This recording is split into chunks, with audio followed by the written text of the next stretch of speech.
This is the Misdirected Mark Podcast, a podcast about gaming, game mastering, and entertaining you, our listeners. We are explicit, you have been warned, and I'd like to thank Mike Willard for letting us use his music on our show. Now let's pick up those mics and get on with this thing. All right, let's get this thing on the road here.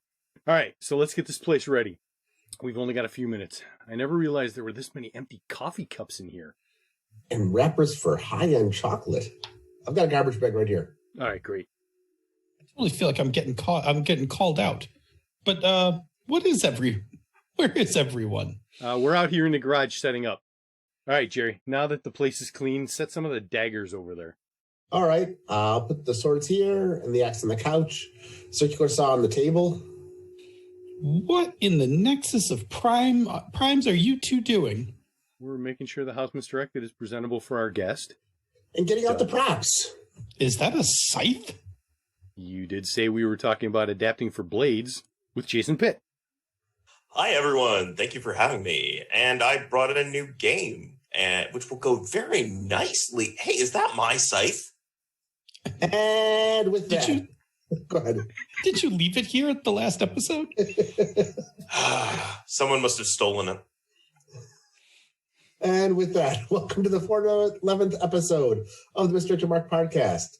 Tonight, we welcome author and game designer Jason Pitt, here to talk about his game, SIG, City of Blades, and how he adapted it to Forge of the Dark. Along the way, we'll talk with the chat room for life and wrap it up with the after show. But first, my name is Jerry. Yep, my name is Phil. My name is Jason Pitt. And I am Old Man Logan. And the chat room is saying stuff about video and no Bob and... Seriously?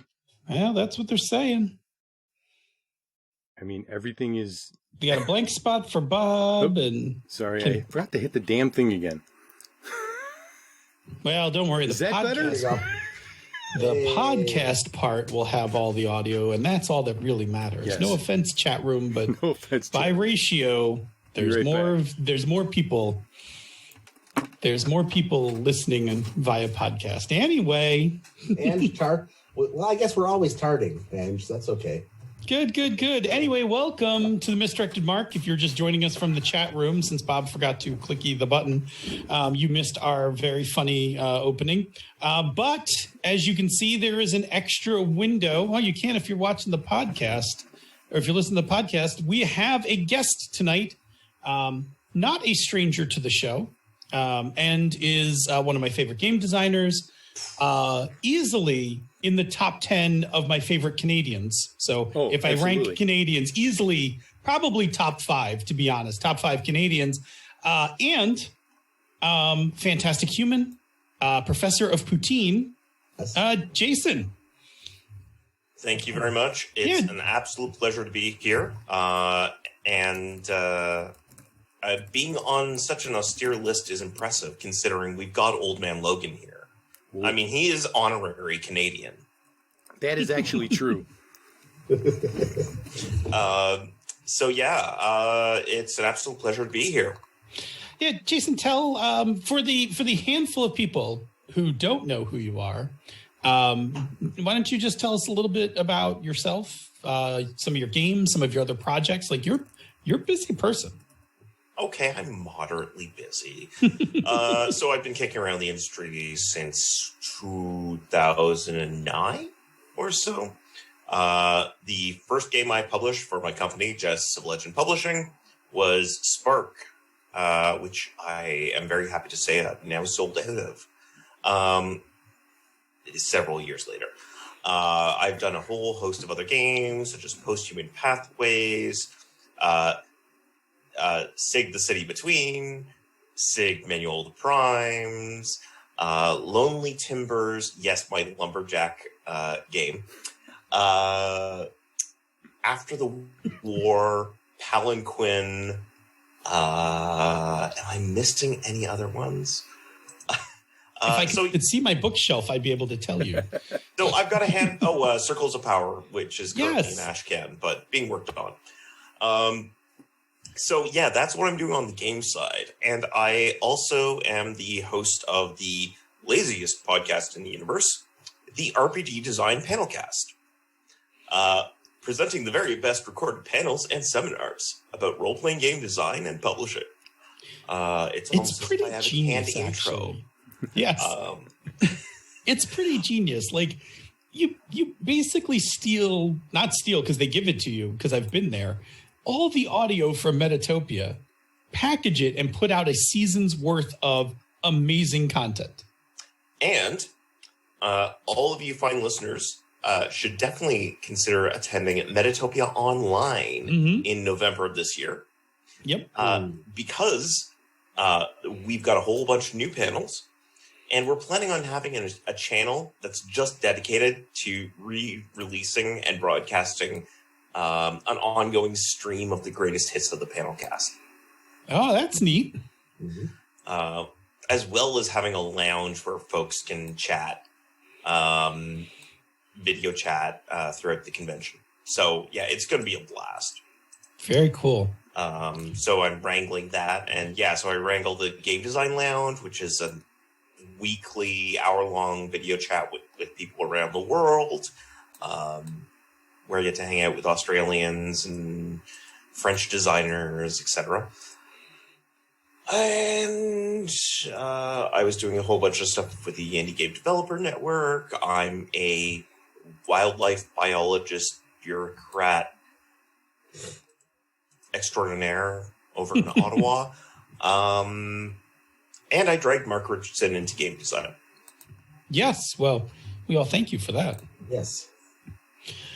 Awesome. Okay, so that's Jason, if you didn't know who Jason is. Plus, also, I do know for a fact, because I have witnessed it, although never experienced it, that you give the best sloth hugs that are possible. It is a sight to behold. When we return to conventions, you will see it. If you, under the right circumstances, you will catch it in the wild. It is its own thing. Don't blink or you'll miss it. I think that's true. I think you can stop and get occurring. I think you can stop and get coffee and come back and still see it. All right. In order to enter the house misdirected during these COVID times, we will do our normal temperature check, where we just kind of check in to see how we're doing physically and emotionally. So I'm just going to go in the order that I see everybody in Zoom, which has nothing to do with how Bob presented them in OBS. But Jer, at the top of my screen, how are you doing physically and emotionally? Doing very good. Feeling good. Got through a long week, and I slept for 12 hours on Saturday, so I'm feeling much better. So that's like 3 days for me. I was a little dogged on Saturday. Yeah, it's like that for me. But I went to bed early Saturday night, and Lily just let me sleep until almost noon. And she figured if I was sleeping that heavily, just let me do it. But I was dragging that day because if I sleep more than like 7 hours, I'm tired again. But I needed that sleep, so I'm feeling good. I'm up. I'm ready to go. I'm ready to face the world. Let's do it.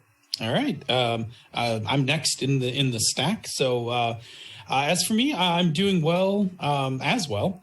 I did not get to ride today. My schedule got kind of jumbled, and so I didn't get a bike ride in before the show. Plus, it was looking a little ominous out. So I've been riding pretty much every day this past week. Did a bunch of yard work on Sunday that just totally wiped me out. Like, our backyard was in need of some serious cleaning up. And so everybody got out there, everybody worked for like 2 hours straight.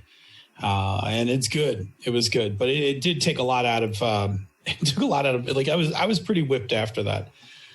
Emotionally, I think I'm all right. I got this project at work that's has reached the I despise this project phase, which means that soon it's going to take off and be successful. I just have to survive the part where I just want to like burn the whole thing to the ground. So that part's not fun. But otherwise I'm doing all right. I'm again mastering I'm mastering the infinite now, right? Like just living in the right now. Babbo. Yes, first, really quick, I just want to apologize. Due to circumstances, I will at times need to jump up and go let the dog out or in. It's less urgent for me to let him back in, obviously. So that can wait a little bit. But sometimes I may have to just get up real quick and... You're good. We'll cover for you. Out the door. So I am actually feeling pretty good.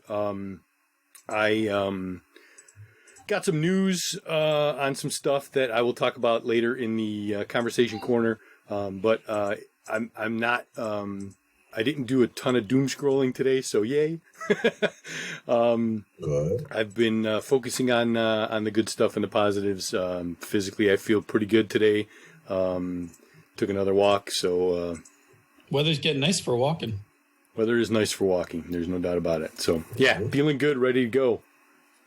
Jason, for you, living on the other side of the maple curtain, how you doing? Like, I'm doing as well as can be expected. Although I feel like I've gone through the wormhole because linear time don't make no sense. Yeah. Nope.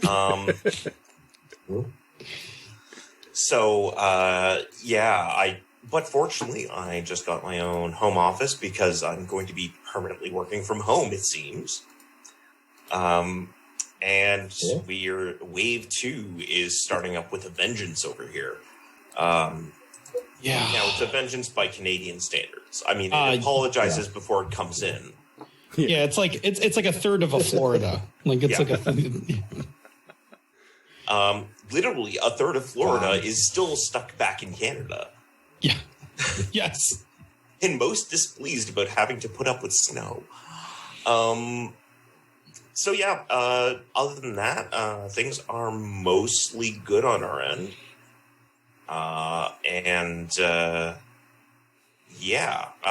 We also had a extremely progressive political thing that happened recently, so that's super helpful. I'm a big fan of that.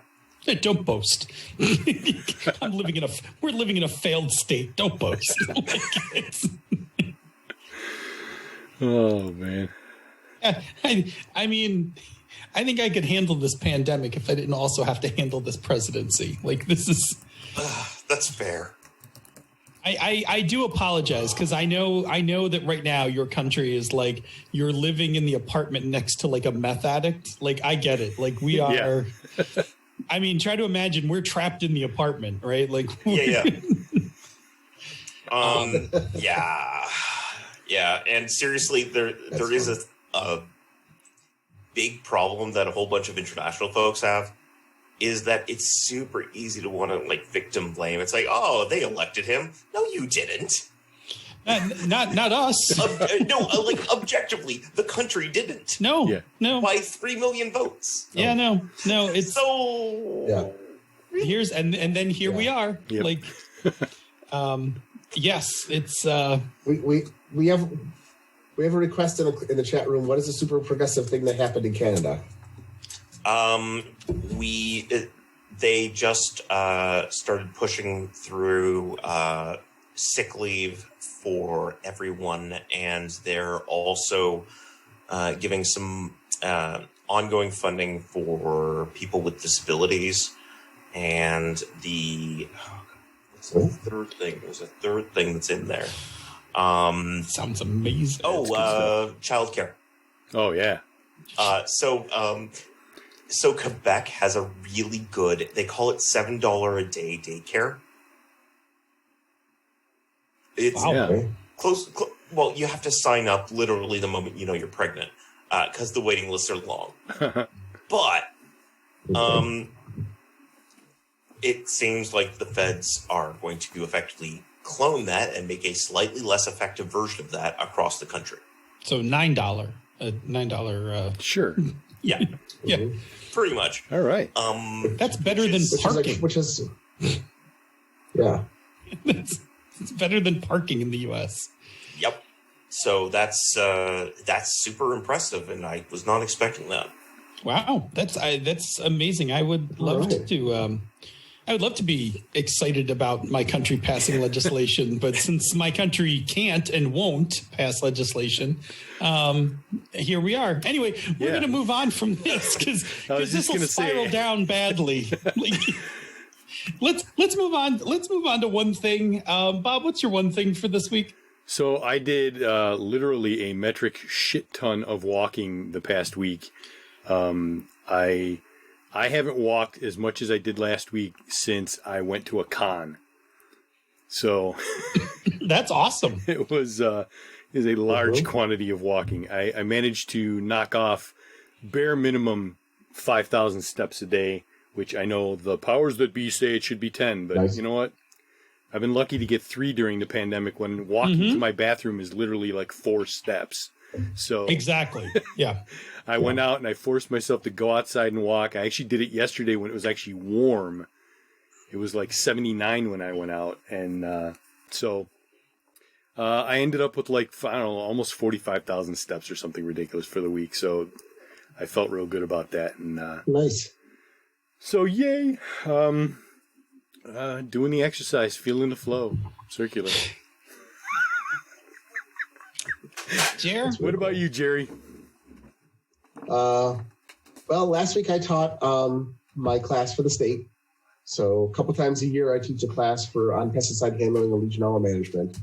And because people in New York State have to have a license to handle toxic pesticides. It's a good thing. I thought you were going to say to handle Legionnaire, but that's okay. But that's okay. But this is the first one we've had to do at our office since the pandemic. So it was all about spacing things out. Normally I try to get between 10 and 30 people. This time I capped it out at 7. Made sure everybody sat staggered.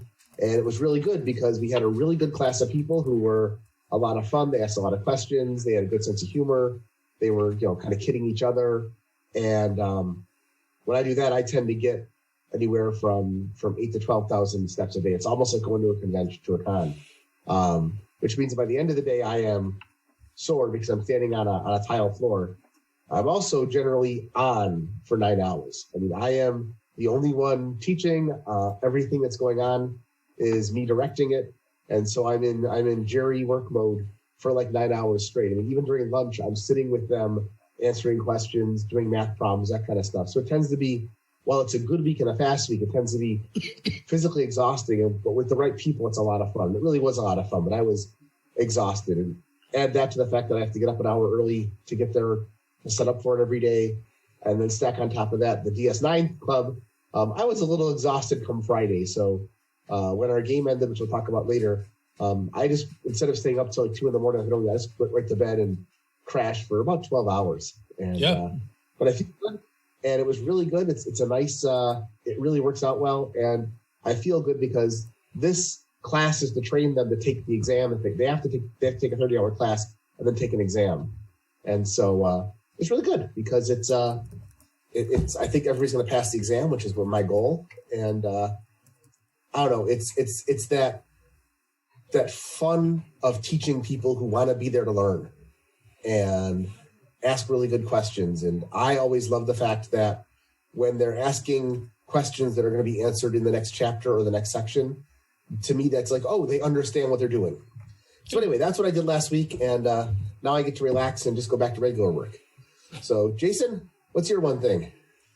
I'd have to say that my one thing is I just got a new office, which is amazing. It's awesome. Sorry. I've been working from home right beside my partner, who's also working from home. So we've had overlapping Zoom meetings. Yes. Doors, different soundscapes. It's amazing. I have not had that yet. My kids are in virtual school, and the 3 of us are within like 30 feet of each other. And there are times where all 3 of us are live in meetings. It's a challenge. I'm learning to speak softer in meetings, which I think panics my office mates or my coworkers, because that's usually the voice I use before I lose my shit. The really like quiet, calm voice. Shit's like, getting quiet. We're in trouble. Right. Anyway, I didn't mean to interrupt your office. So what cool features did you do you have in your office? So the cool features primarily are the fact that I've got a dedicated not computer desk. Nice. For all of my writing and reading, enough bookshelves to actually store things. To read and my research collection. And I've got a standing desk for my day job. So I can actually compartmentalize. This is my office space. And then this is my other office space. Uh-huh. Yeah. No, I know those It's nice feels. to have the differentiation. Yep. Yeah. Very nice. Alrighty. As for me, I think my big thing for this week was we got to play some Numenera on Sunday night, and that was actually a lot of fun. Still in the rookie phase of this of the mechanics of this system, though the mechanics of this system are not very complicated at all. And I'm starting to get a feel for how I want to run it. So yeah, we had a couple of good moments. I'll save it for either the after show or the conversation corner, but we officially had Death by Astroglide as part of the unofficially Death by Astroglide. I believe the term is, what is it? Low friction solvent or something. Yeah, something like that. Anyway, but what I really did, actually, what I really liked, and the reason I brought that joke up was that it was a really nice demonstration of how flexible that system is, because it allowed you guys to kind of do something that narratively made sense, and being able to just pair it up with the mechanics in a way that I was like, yep, you just make this roll. And that was fun, actually. I'm still...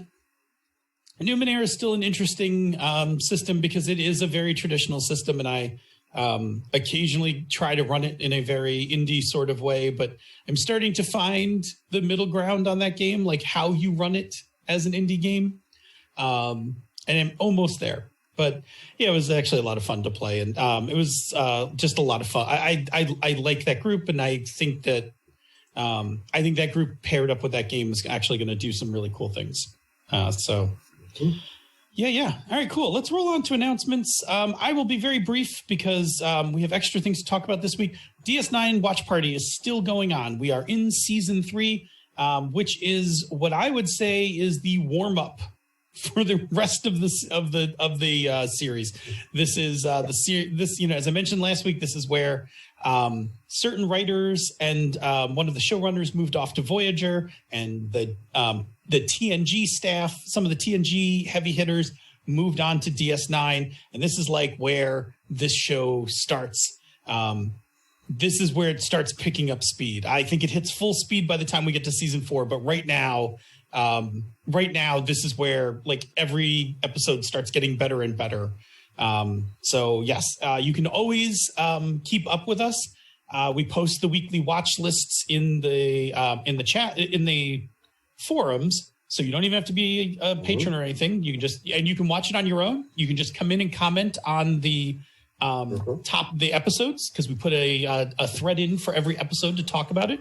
And you are always welcome to join us for the watch party, which happens 1 hour at 11:30 Eastern after this show. So we'll be hitting the watch party tonight as well.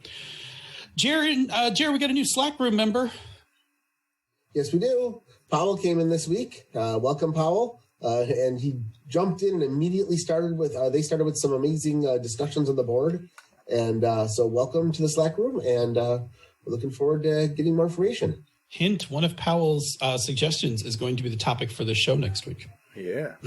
that's already happening. Welcome. Yeah.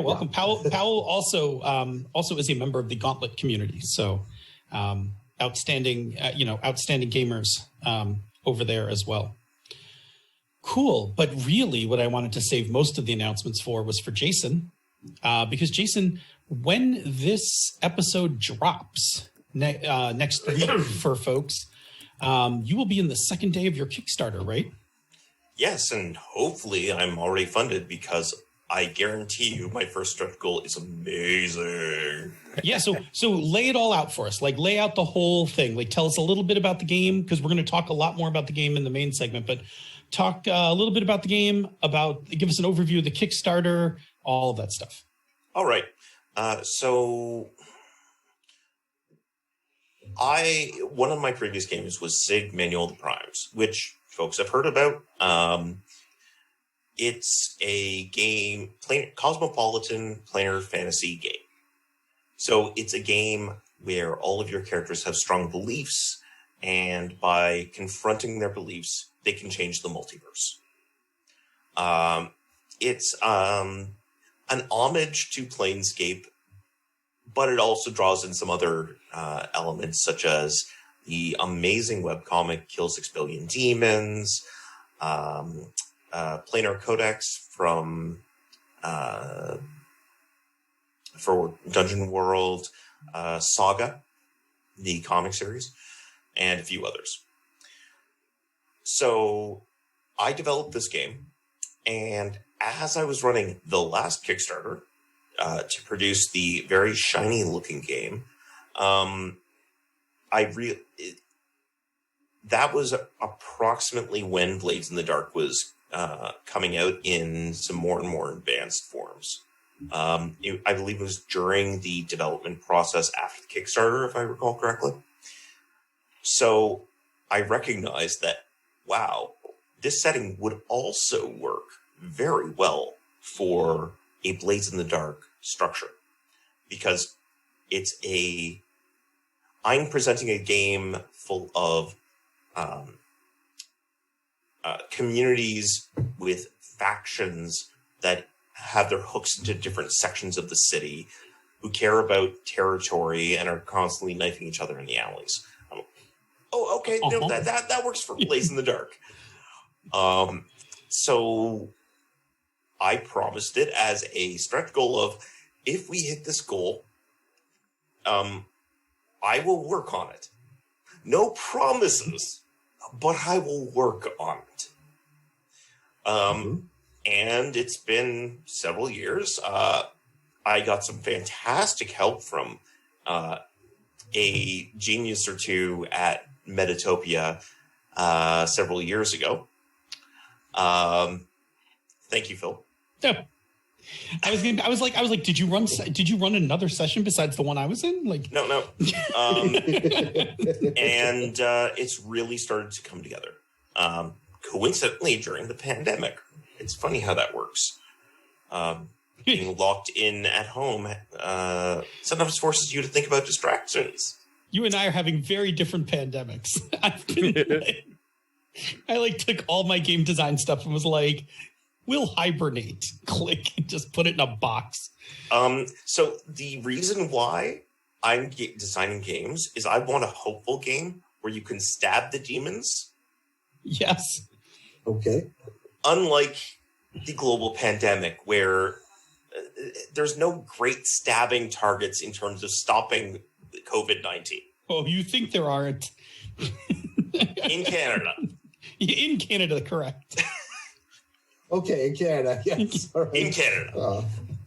You're in the U.S. We have some differing opinions about what we can attack. Anyways, so I wound up working with Juan Ochoa. Juan's fantastic. Yeah. And we've been working for a little while on this. He's currently working on a few more amazing pieces. Did you my in-house editor, Christopher Rothwell, who's the newest addition to the Genesis of Legend team. Oh, very nice. Did you work with Juan on After the War? Yep. Oh, After the War and Circles of Power. Oh yeah. So I'm trying to think. I think Engine has some pieces from Juan in several books. Like I love their work. Like just love their work. Yeah. So anyway, that's exciting. That's really good. So we've been working on it on and off, and I'm currently in the layout process, halfway through the layout. I was originally going to say that it was 128 pages, but according to layout, a little bit more. So probably 150 or so pages full of planar heist goodness. So in this game, all of you are playing members of one of three crews. You're either a member of the Heralds Guild, who are the messengers and smugglers and spies. The Performers Guild, who are the socialites and peacemakers. And the Sage Collegium, which are the hidden cells of revolutionary wizards. Okay. I dig it. Yep. Well, there was a little incident where people started burning the books, so they had strong opinions about that and started hiding all their lore onto like inscribing them on slate tiles on roofs, etc. So yeah, you play members of one of these three organizations. You could be one of the Daughters of the Raven, one of the Glimmer Knights, or one of the Order of Ashen Keys. And your job is to try to get as much coin as you can manage, earn infamy very strategically, and to seize claims for the benefit of your faction. Because if you get enough of these three components, your faction can grow in power. Nice. So I like it. It's everything's centered on an actual map of play where all of the key territories are mapped out and are distinct named things that you can target, and everything's owned by someone. Fantastic. Okay. And sounds like all the makings of a Forged in the Dark game. Exactly. I think so. I was trying to make it very as close to Blades as possible, and it just kept drifting mechanically. So I've been tinkering with things in the back end. But yeah, so that's the game. Now, the Kickstarter is meant to fund some of the development costs that have already been incurred, and allow for printing to some extent. If we get enough backers, we'll be able to actually do an offset print run. Nice. But Okay. that is requiring enough backers. By the time you're listening to this, I'm really hoping we have enough backers that we can do an offset print run. But if not, please. Otherwise, we'll be using POD solution Sure. to produce these full-color hardcover books. Oh, very nice. Nice. I've gotten a little bit of a reputation for having decent production values of late. I mean, I've got several of your books. They are all very good books, like very good looking books, easy on the eyes to read in terms of layout, all of those things. And I'm actually using Affinity Publisher for this one. Oh, good, because we'll talk about that, because that's a discussion. Well, I think we'll save it for the after show. Encoded Designs is having the exact same thoughts right now about dumping Adobe into the wood chipper. So for scale, I have no ongoing cost for Adobe. Yeah. And I'm still considering moving over to the Affinity Suite. Affinity Suite. That's actually really good to hear. Yeah, that's the thing I would definitely like to chat about post-show. Yeah. So, yeah, post-show, we'll dig into that. But, Cool. So I'm running the Kickstarter. And this Kickstarter is going to be very streamlined. There's a retailer tier, which is high. You'll get all the retailer stuff and get a free PDF. Nice. It's $1. You back for $1, and then we'll get you all settled when it's done. We have a hardship tier, of course, which gives PDF copies for very little. A standard PDF tier. Now, fortunately, everything's in Canadian dollars, so I'm fairly certain you can buy my book for the equivalent of a coffee.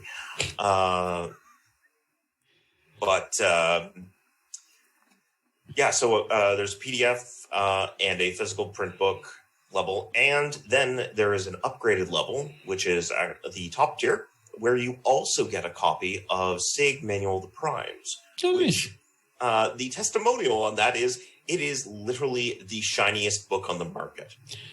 I do recall that being said before. It is actually a really gorgeous cover. Like, if people haven't seen it yet, I would say like my first encounter with it was, and I say this when Jim Likes Games was, I feel like saying something like, rest in peace, or like I feel sad, right? Because Jim shut down his operation, and I may never be the same at a con again. But when you peruse the table, like you will never miss Sig sitting on the table. like you will peruse the table and be like, what is that? Like, it's so shiny. So for scale, the illustration on the front cover is the illustration behind Jerry. Yes, except in metallic. Yeah. Yep. It's not like gloss. It's metallic. Like, it is beautiful. Yeah. So metallic inks, they're fun and pricey, but fun. Yeah. So it's the shiniest book, and you can get it along both in physical and PDF, along with the physical and PDF versions of City of Blades. So you can take the two different takes on the setting. Yep. There's actually 3 or 4 different ways that you could play with this setting. I'm super tempted to at some point do a take on this where it's just God Street, and you're just playing servants of the various immortal powers who are fighting to literally move their temples up God Street, where they have more and more prestige. That's an entire game. Yeah, There's there you go. a lot of potential in there. That's like your Life with Master hack. Yep. So overall, that is what's going on. Now, we have a few stretch goals, and they're all going to be announced the moment I kickstart. So, considering most of you are in the future, the stretch goals will be, first, I'm going to get a ton of amazing illustrations from a Indonesian artist, Alex Louise Hill. And she's a animator by trade, and she does character design. And she does some amazing stuff. Cool. It's going to be on the Kickstarter page, and once you see, you'll understand. So I will hire her to do a bunch more illustrations, interior illustrations for the book. These are always some of my favorite stretch goals, is like, we'll just jam more delicious artwork into this game. Yeah. Yep. I've gotten one, and it's so for people who know the setting, a Riverborn.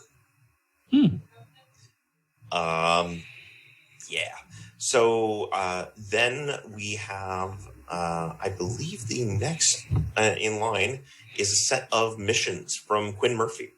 Oh, cool. Nice. Nice. Of Five Fires fame, and just generally a fantastic human. I think we do an upgrade to hardcover, to an offset print run after that. Nice. And then last, but not least, we have a actual play series by Jeff Stormer of the Party of One podcast. Love Jeff.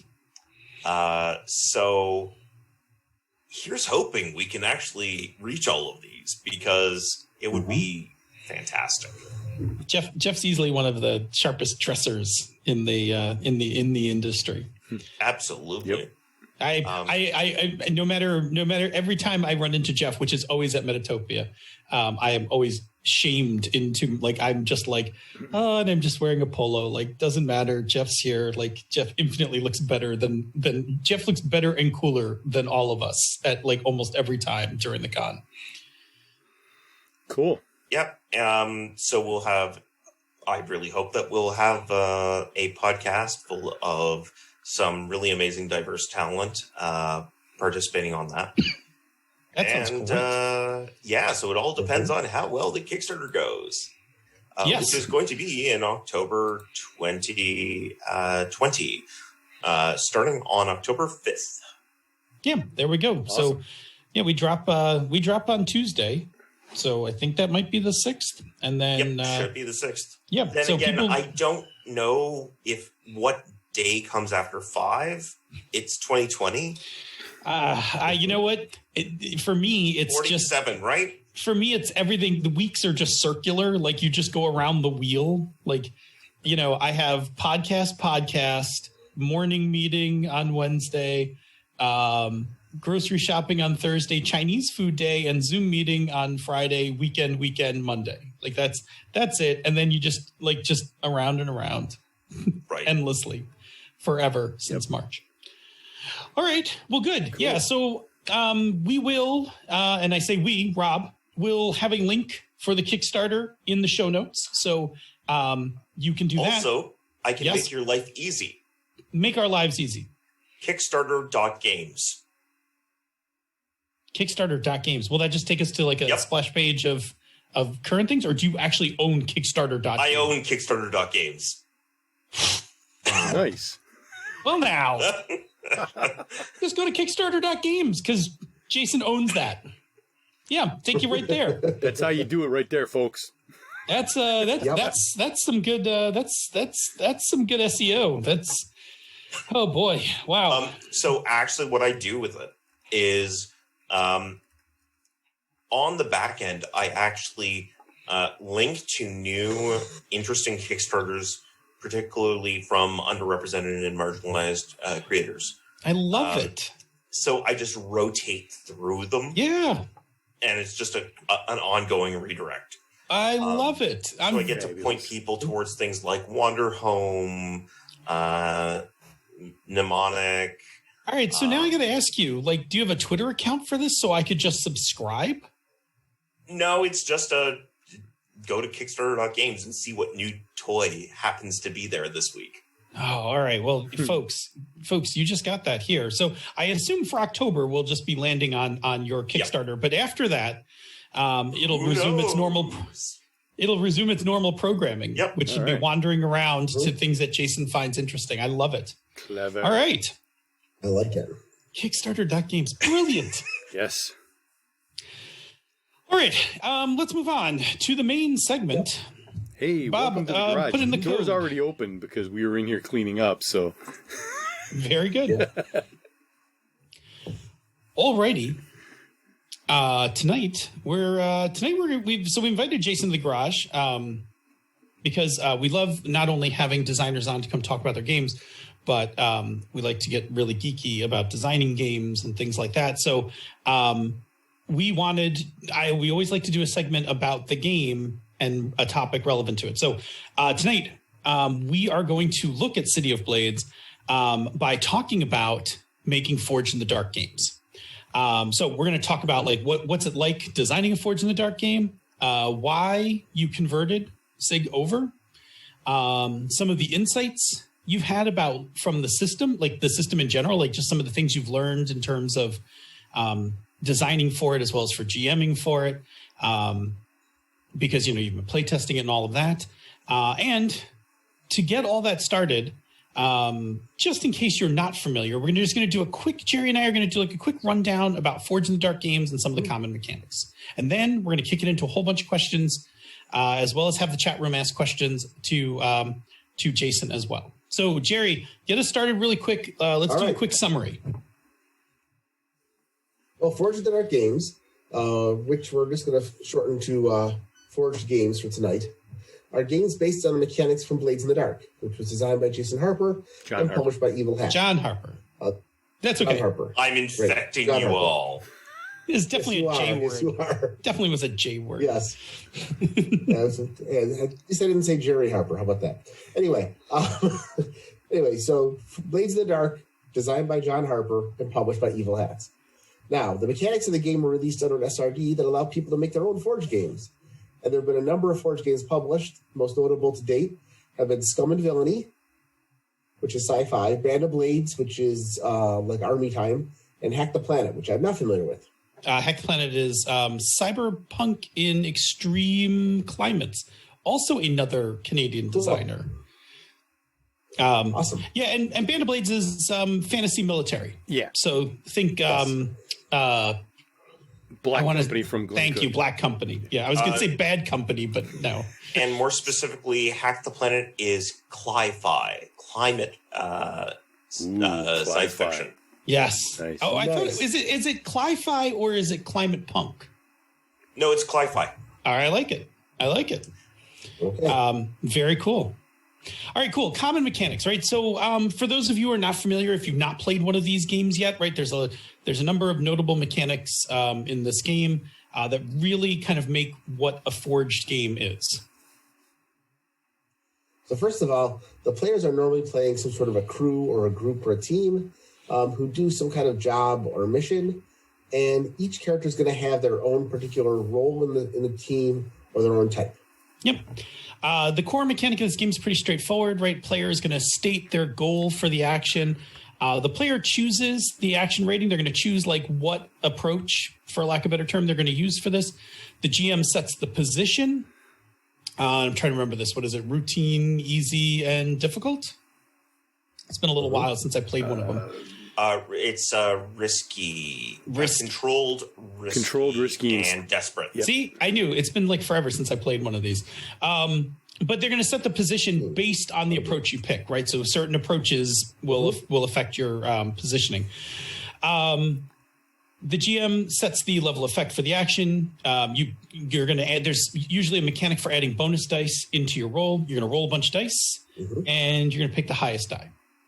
And then that's going to then, based on your position, you're going to determine what your outcome was, right? So 6s are successes, 4s and 5s are partial successes, and 1s and 3s, 1 through 3 are fail conditions. And then depending on the position, your partials and your fails and your successes will be kind of tainted by, if it's been particularly difficult and you fail, it's a harsh failure.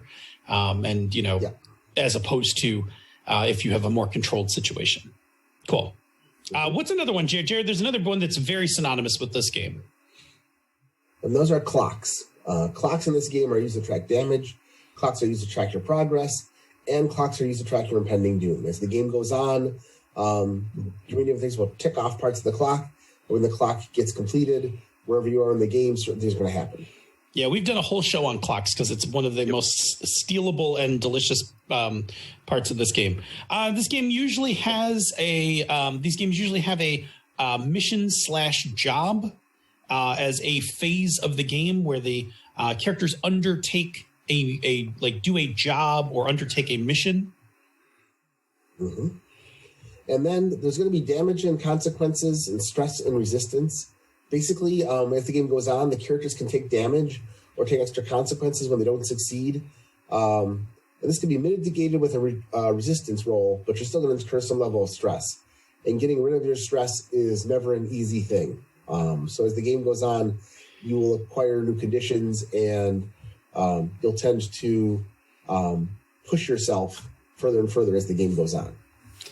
These games often have a crew, a territory, or ship, or something like that. So there's usually a thing that the group has that they can cultivate and improve during the course of the game. So they can buy upgrades for it, they can acquire things for it, etc. Yep. All right. And then you're going to have a status. It's going to be your relationship to other groups in the game, both positive and negative.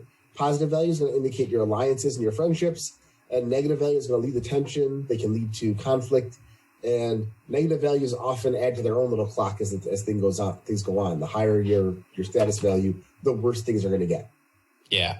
And then lastly, most of these games include, and I say most because Jason could turn around and be like, I didn't use any of those, but have a downtime mechanic. So after the job, there is usually a section of the game, a phase of the game where you are able to recover. You are able to make some personal improvements like upgrade skills and things like that, as well as kind of pursue pet projects. And those kinds of things. And some of those are going to be fueled by clocks. Some of those are just going to be actions, but it's kind of a resource economy. You get so many moves during downtime, and then you have to kind of pick and choose, do I want to recover my stress versus do I want to advance my personal pet project for figuring out who's running, who's pulling the strings on this guild, that kind of thing. Yeah. Awesome. So with that overview, now let's jump into talking to Jason about SIG City of Blades, starting with the following question, Jerry. All right. First of all, could you talk about the thought process that went from going SIG Manual of the Primes to SIG City of Blades? And why did you pick Forge in the Dark over other systems that are out there? So I had a slightly easier approach on this in that I had already produced a version of this game using a set of bespoke custom mechanics that were specifically meant to poke at things like the philosophical side of philosophers with clubs. So the element about how alignment and beliefs and ethics affect people and societies. I already had that established. So I was looking for contrast. So the clubs portion of Philosophers with Clubs. And the thing that caught my eye was the excellent and well-developed faction and faction tier system, which, fun fact, was actually not originally designed in Blades in the Dark. It was designed in Bootleggers, one of John's smaller games about the Prohibition era. Mm-hmm. And that was where he first brought in that kind of tier system. So that was the element that along with the status and all that was the heart of the game. That was the secret sauce that mechanized the faction war in some very interesting ways. So it let me deal with a lot more of the political issues and let you dig into those with sharp blades. So that it also handles action in a more interesting and dynamic way.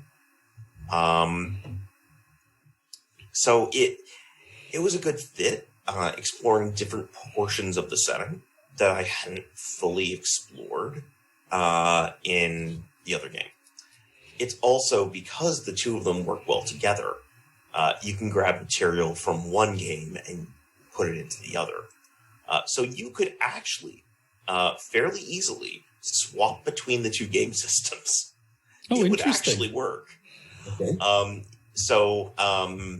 You could play one game and then play another game set in the same continuity with the same NPCs, for instance. Okay. I like that.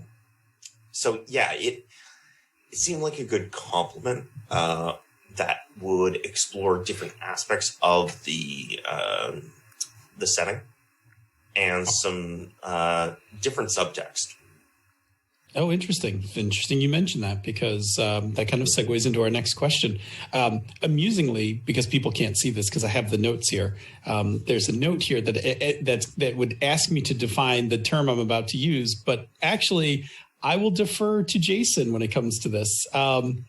So on the show, we like to describe games using this thing called the four structures. You might be familiar with it, Jason. Are you sure you don't want to define it for me? No. So for people who don't know, the four structures, and I think we credit you every time we use it. In fact, I think we even did a show about it. Yes, we did. Because it was so profound in my thinking about games. The four structures Jason's going to set up and talk about in a second is a fabulous framework for talking about games. And so I want you to describe City of Blades to me in terms of those four structures. All right. So the four structures, for those who are unaware, are system, setting, situation, and subtext. So, this system, this is a situation where, sorry, I should not use that word in its common usage when I'm talking about this. This system is the Fortune Dark system, writ large, with a few tweaks and adaptations. We'll dig into those a little bit later, but overall, it's focusing on the heist mechanics writ large, and it's bringing in the existing fictional factions as the crew analog. So effectively, I'm conflating crews and factions and saying you are representing one of the more important factions in the city. So there is functionally no government in this setting. Okay. It's rather anarchic, and it's just cooperation and coordination between these different factions. So you actually have some kind of real power. So the system reflects that. I've adjusted things like heat and reputation, collapsed those down into a single stat called infamy. I love it. I've taken the resistance system and taken the more generous interpretation of it, which is you, on a successful resistance roll, you completely avoid whatever the consequences. Oh my. Okay. Okay. That's profound. It's actually in the core book as one of the options. Because the reason why I adore this is it means that you can take the gloves off completely as a GM. I ran a session of Blades, and I threw a vampire at the players. And the vampire, the vampire mind controls the hound. No. Okay. No. Yep. Roll your resistance. You get to just say no. Right. It just might cost you. Like it's exhausting, but you can do it. Yeah. No matter what. Okay. So baking consent in through that mechanic is delightful.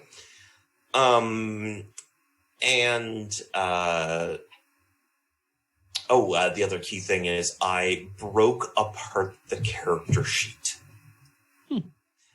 So I'll talk about that a little bit later, but functionally, there's 3 components of every character. One tied to insight, one tied to prowess, and one tied to resolve.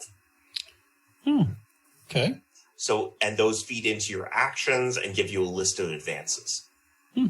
So, okay. So I've broken that apart there so that we can reflect the intermixing identities and sort of the overlap and the contrast between these different components of the city. So that's some of the interesting system stuff. Now, the setting on a whole, as I've described, planar city in the middle of the verse. Effectively, it's there are 3 giant planar tethers to the eternal planes of existence at any point in time. So, for instance, you might be bound to the plane of flame. So the buildings are made out of actual solid flame, and people speak. People will write in smoke, and there's salamanders running through the city. It might be connected to the plane of dreams, so everything takes on this dreamlike quality, and prophecies are are around every corner. And it might be linked to the plane of life, so you have trees that are growing everywhere, hunting beasts. Leaping from tree to tree, the occasional ent getting drunk in the bar, that kind of thing. like that. So it's the city's constantly in flux, and the tethers feed power into the city, and each of the factions effectively has a patron plane of existence. So the cleaners, who are the combination garbage men and doctors, are linked to the plane of flame. So whenever the plane of flame gets the tether, the cleaners gain in social and temporal power and magical power, because their home base effectively is giving them ample supply. And other people fall in status because they just lost the tether. Cool. So the factions shift that way, but sometimes it goes the other way. Sometimes you go on a job and you take down the cleaners on behalf of the let's say the Guild of Toil. So your giants come in and liberate a hospital from the cleaners, and you take all the a better position in the city. The tethers can sometimes shift to accommodate that, so you can change what's connected to the city if you're successful in your missions. Okay, so you're sometimes going on missions as a way to shift around the actual magical power for your faction. Yep. Which then reinforces your power. That's cool. I like it. So that's how the setting exists and tells interesting stories tied into the system. Now, the situation. All of you are part of an elite crew for one of the factions, one of those three factions. And you, quite frankly, you need the money because you need to stash away as much coin as you can manage before you burn out. Mm-hmm. So this is a little... So you'll notice that all of these things are smushing together. There's a reason for that. These are all pillars of a game. But it's actually the connection between these different pillars that produces really interesting game design, where your setting and your system are connected, your situation and your setting are connected, etc. So all of you are looking for coin so that you can properly retire. And instead of having trauma when you get too much stress, you burn out. Which means that you are filled with apathy, you're isolated, losing your relationships. Sometimes the drives which were helping you reduce stress get turned into vices, such as found in classical Blades in the Dark. So effectively, you start falling apart.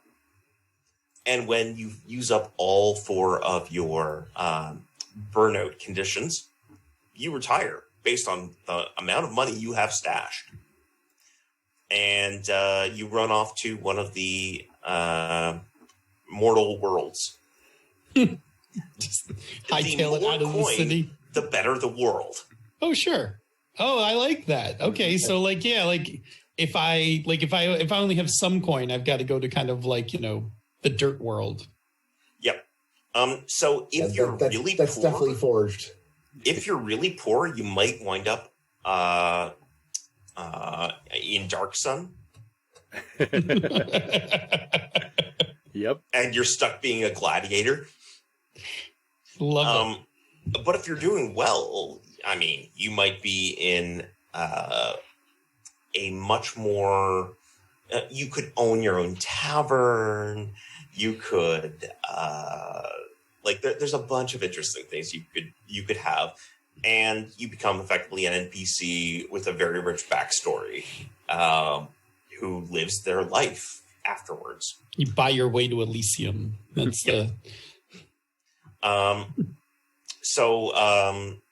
you'll note that the people who tend to get punted to the prime worlds are people who have suffered burnout and are often not the greatest people. Hence the stories of demons. Sure. That's why demons keep invading. I love it. Because they're just tired and want to get out. So you're trying to claim territory for your personal enrichment and for the well-being of your faction. And then lastly is the subtext, which is exploring how... Okay, the subtext is a lot more cynical. It's 2020. What do you expect? It's about how organizations are, in many cases, using grandiose ideologies and grandiose ideals as cover for base motivations. Wow. Can't think of anything that better encapsulates 2020. So it is literally rulership by theft. Yeah, well, yes. 2020. Yeah. In 2020 yeah. The only thing on your side is that the other people are probably worse. Yeah, no, this is the cynical game. That's good, because I think one of the questions down the line, we'll unpack this a little bit more, was to kind of talk about that Forge games tend to be a little dark. So sounds like you're leaning right into that. Oh, and the only cops are known as the enforcers. They're just leg breakers and abusive killers that use the law as a weapon to... Yep. All right, then. Subtext. All right. Subtext. Actually, I'm glad you brought it up, and I do like talking about these things in the force structures, because I think subtext is a thing that a lot of times when people are describing the games, people want to know about the they want to know the mechanics, the setting, or whatever. I'm fascinated by subtext because I love the idea of what message is the game designer baking into this game, right? Like, I don't even know if you can call it subtext, but like if you play Hydro Hackers, like, my feelings about privatization of water rights, right? Like it's pretty clear I have a position where we stand on, letting companies own water rights. So I appreciate you unpacking the subtext for this, because I think that to me is always fascinating, because I think every designer goes in with a idea of, this is the thing I want to show in the game. So one of the reasons, the last element of the subtext, which is the most important, is that you can win. So you can cash out and you can stop the literal demons. Oh. Who are worse than you. Yeah. That's cool. Yeah. You can win. Yeah. You can make a difference. Okay. I like. I'm used to playing Cyberpunk where, all of those things are true. Cyberpunk philosophy. Yes, but except that you can win, right? So the Cyberpunk would be all of that, except that in the end, you will be ground down to dust anyway. Yeah. Oh. Yeah, I actually like the you can win part. Oh, and the burnout is about corporate culture and lack of work-life balance. Because burnout. Yes, because burnout is real. Yes, it is. Yeah, awesome. Bob, you want to kick a question over, and then we'll check in with the chat room. Yeah. So we would like you to describe the conversion process. Where did you start? What parts were converted first, and which ones were converted last? Mm-hmm. Okay, so I started the process off primarily by identifying what are the core adaptations that everything has to hang around. So core to the setting is the idea that people come from diverse perspectives. So one person might be a courtier giant, whereas another person might be a con artist giant. They're both coming from different cultures, even though they come from the same lineage. And a wide diversity of faiths and religious groups in the city. So there's a lot of different combinations of different elements of the world. So you might share something in common on one axis and be radically opposed on another axis because people are complicated. There's a little bit of intersectionality in play. So accordingly, I wanted to break things down.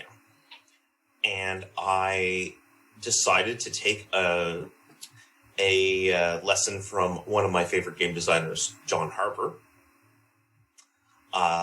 and make a multi-part character, such as found in Danger Patrol. So for those who are unaware, in that game, you can be a reckless pilot, and reckless will give you certain things, and pilot will give you another set of things. So, that's not terribly different from. Honestly, that's not terribly different from like Numenera, where you have the I am an adjective. What is it? Adjective, noun, who, verbs. Yes. And the intersection of those things make up your character. Well, each one of those things adds to your character, and then you combine them all. Yep. So that's the basic principle. So I wanted to bake that in. So I associated each of them with one of the three attributes. And your culture, lineage, and devotion feed into your insight, prowess, and resolve, respectively. And they pre-allocate, each of them allocates 2 action dots. Cool. To the appropriate ones. And then you get one more freebie to allocate. Mm-hmm. So that sort of gives a flavor of the characters that, well, guess what? Ents are really good at wrecking things. It's funny how that works. Right. And each of them has 2 moves, 2 advances. So that's how you build your initial set of advances that your character can have. Because you don't have a crew playbook. Okay. You just have these components. And for ease, my actual plan on this is to be using PDF layers. Oh, nice. Nice design choice. So you can go in and go, I want this bit, and this bit, and this bit. Oh, that's really smart. Display them. And it will show up on the character sheet. That's cool. Very smart. So I wanted, that was sort of the heart of it. And then I was planning, and the other bit was building in the factions, and specifically taking the existing factions that I have and the map that I had the start of and anchoring everything in space. So in Blades in the Dark, there's these little, on the crew sheets, there's these little turf boxes with, like, it's a little flow chart of potential crew advances. But those weren't linked to anything in the specific setting. Correct. Which didn't work with me. So instead, I said, hey, everyone is looking at the same map. You have 48 claims in the city. Each of them gives you something. If you want something, you have to take it from someone else. Oh, I love it. Yep. And I love that they do specific things. So if you need a specific thing, it's like, well, we need that piece of turf. Yep. Oh, shit. They're a tier 5. Well, we can also get it from those people. Yeah, they're our allies, but... There you go. And I believe I have a rule in there that you can rent things from your allies. Oh, that's neat. Yeah. I mean, there's some nice advantages to having allies. Yep. So your I sort of built everything on that, and I was trying to use the Blades in the Dark SRD, and I'm just going to do as little as possible. I'll just keep it as streamlined as I can. Sure. Yes. I'll keep it like 16 pages, and I'll be done. I'll give it out to my backers, and everyone will be happy. And you watch it slowly drift 150 away. is the current count, right? Yeah. Yeah. It's tough. I mean, the SRDs are great as reference documents, and then like using it as the full text is a lot harder. Yeah. Yeah. Which is okay. I mean, I think that, I think an SRD is, as a system reference document, or system design document, system design reference. Yeah. I think, And John's approach has been specifically to design Blades and the Forge in the Dark system as a launching spot for other people to do their design. Yep. Hence why you can't use a bunch of the fictional stuff. Yes. You can't actually take the cutter and put it in your game. Yeah, you got to make something that's yours that goes into the game. So I couldn't have picked up the cutter, the whisper, the hound, and put them into the game. Which I think is, I think that's actually really good, right? Like, Which pushed me to do more design. Yeah. Cool. Awesome. All right, good. That's our first half of questions. We are going to check in with the chat room, who's been listening along all along the way, see if they have any questions. And before we do that, as we like to do, Bob, tell us about one other show on the Misdirected Mark Network. All right, so on Down with D&D, Teo Sabadaya and the Mad Wizard Sean Merwin dish about everything D&D with a focus on the brand and the newest edition of the world's most popular tabletop RPG. Check it out. All right. How they doing in there? I've been watching them. I've been keeping one eye on them. Raptured with this topic. A little bit of side chatter about some of the stuff that's been going on, but overall, they're entranced. Well, good. Then we will. Then we'll just keep them entranced by having Jason answer more questions, because we are at no loss of questions. Yes, absolutely. So let's continue with those questions. To hear my own voice. All right. Because we want to find out more about SIG, City of Blades. Well, Jerry. yes, Jason. That's why we do. That's why we podcast. Is just to hear ourselves talk over and over. This is true. I've been doing this forever. All right, Jason. You just touched on this a little bit, but can you talk a little bit more about what new mechanics did you design for Cities of Blades, and why did you design them? Okay, so as I was going through it, I kept on running into these little bits that seemed to rub me the wrong way in the design. Like, they're perfectly fine, but there's some places where John was designing the game as a toolkit. And there were some places where I wanted to design a more focused experience. Mm-hmm. So one of the challenges I found with Blades is that you have to be an experienced GM to run it well. I agree. So I was trying to bring back the GMing difficulty a little bit more to the apocalypse world difficulty. Mm-hmm. Like, still hard, but a little bit more direct. So I specifically mechanized consequences. Now I'm So interested. Go on. I broke down all the consequences, and I set them at 3 levels: minor consequences, moderate consequences, and major consequences. Okay. Which kind of go hand in hand with position, right? Yeah. So the minor consequences are things like, oh, you're in a bad position.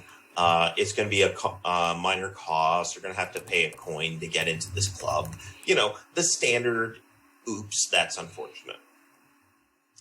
The moderate ones are, so yeah, they stabbed you in the gut. Or other things of that sort of, things are going wrong. You did some collateral damage. Like, this is going to last a little bit. And then major consequences are, so you're the scapegoat. They're pinning this crime on you, which you didn't do because you were doing this other crime over there that they don't know about yet. Or, so they've kidnapped your sibling, and you have to do what they say or else. So you have those kind of laid out as, Yep. Do you have those as like generic options for a GM like to look at? So I took this effectively from the Resistance Toolkit and the Spire. Okay. The way they do Fallout, Gotcha. it's sort of that structure. So yeah, here's a list of sample minor, moderate, and major consequences. So I'll tell you that having run, I ran Blades for a while, and I ran a little bit of Scum and Villainy. One of my, I don't want to say complaints, but one of my observations for this game is that it's very cognitively heavy on GMs, that I would finish running a session and would be like tired, right? Yep. And part of it was the constant coming up with consequences that were meaningful and things like that. And I'm with you. Like, I love in PBTA, like those broad moves are really nice, like little prompts. One, to kind of, point me in the right direction. Like what is a, what move should I be taking? But also gives me the opportunity to like pick one that I didn't think about and push the game out of my comfort zone. So here's the other half of the mechanic. You know that normally in harm, you can be healthy, wounded, or incapacitated? Mm-hmm. Yes, you also have equivalent stress level statuses at stress levels. If you have 0, 1, or 2 stress, you're relaxed. The GM can only throw minor consequences at you. Oh. If you're at 3 to 5 stress, you're tense. The GM can throw minor or moderate. I'm digging. And so obviously, what's the last tier? Overloaded. Okay, yeah. Where you can get majors. And then when you completely fill up your track at 9 stress, you burn out. And you get one of those burnout conditions. Nice. And it clears. So I got to ask, because under subtext, I feel like this package of mechanics is also making a statement. Like, I feel like, I mean, I very much do feel like there is a statement being said here that, and I think it's actually really, I think it's really interesting that it speaks to the importance of stress in our lives, right? Like that when you are relaxed, you are in better control. And so when you kind of lose focus, it's only a little bit.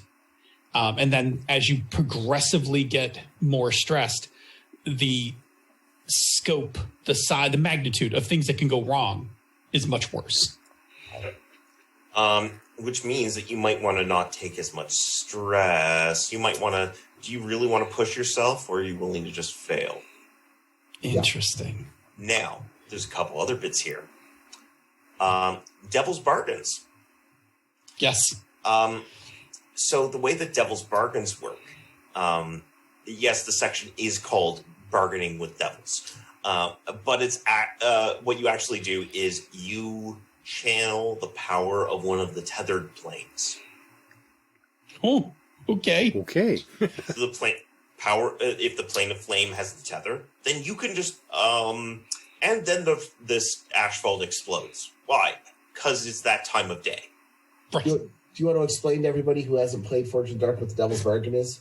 So the Devil's Bargain is a option where you can say, I'll take a consequence in exchange for a mechanical bonus for a roll. Now, So typically it's get another die. Mm-hmm. So it's not huge in blades. No, but it can be really good if you are really low on dice or have no dots or something in an area. Like taking the Devil's Bargain can get you an actual die. So what I've done is bargaining with devils, the planar channeling issue is more powerful. You can re-roll. Oh, Okay. I like. However, you get a consequence based on your stress level. Yeah.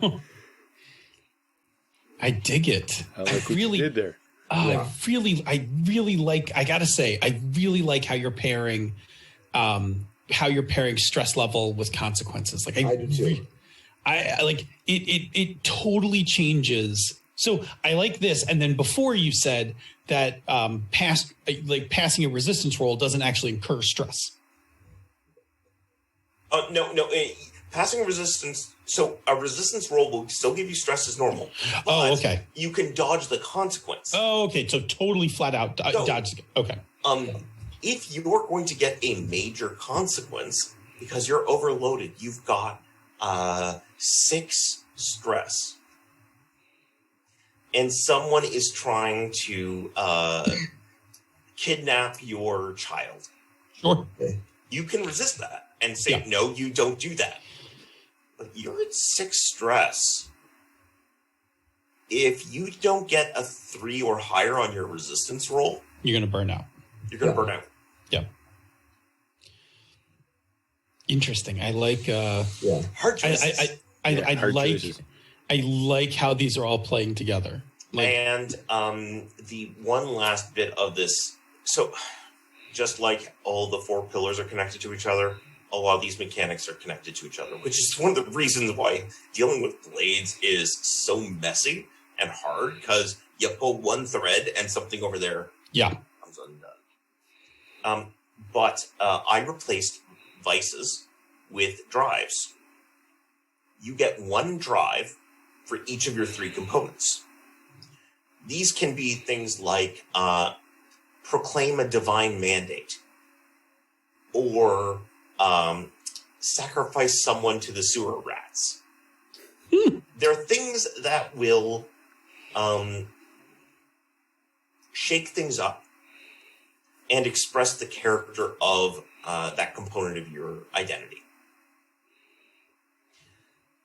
Which means that as your stress goes up, you have to do these things that are iconic and reflect where you come from, and which will likely cause drama and likely cause problems. Which, always makes for a more interesting story. And then that feeds into your future missions, because if you sacrifice someone to the sewer rats and they were actually the spouse of the contact that you need to get. Sure. Yeah. Yeah. You accidentally create a power vacuum because you sacrificed somebody. Exactly. Oh yeah, that's fantastic. Oh, it's really good. I really like that. That's really, to me, that's really compelling. This whole idea of stress and consequences and linking them together. And I also really like, as a person who has run Blade Forge games, I really appreciate the suggestions and prompts for those different tiers of consequences. Like I've always thought that that's like the real heavy load to this game. What I like about it as a player, I think that as we've Bob and I have played a lot of Forge games recently with our Wednesday night group, a couple different ones. And that sometimes you see people taking devil's bargain because it doesn't seem like it's going to be that bad of a choice, where if you're already stressed out, taking that one more level of stress makes a huge difference as to when you cross that threshold. It makes a difference in when you don't just spend stress as a resource. Stress is going to be something that you've got to be careful. Hey, it's been going pretty good, but if I take 1 or 2 more stress, I'm now at the next level, and now things are going to get much worse for me, and I like that a lot. Yeah. So, for the gearheads, so now think about how harm hooks into this. Mm-hmm. Okay. So, I've changed the damage system a bit. So you have harm boxes, just like stress boxes. If you get harm from a minor consequence, it's 1.